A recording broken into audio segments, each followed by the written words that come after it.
লতি রান্না করছি চিংড়ি মাছ দিয়ে শুটকি দিয়ে।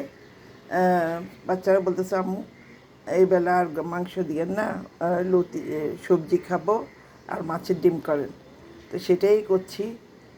লতিটা কুটা অনেক কঠিন ব্যাপার, কি করব, তিনজনও কার সাথে পারতেছি না, হেল্পিং হ্যান্ড আসে নাই।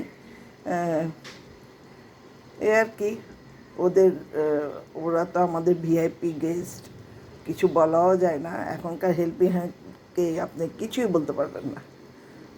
পরের দিন বলবে কালকে থেকে আমি আসবো না, সেই জন্য মাথা হাত বুলিয়ে বুলিয়ে কাজ করাই।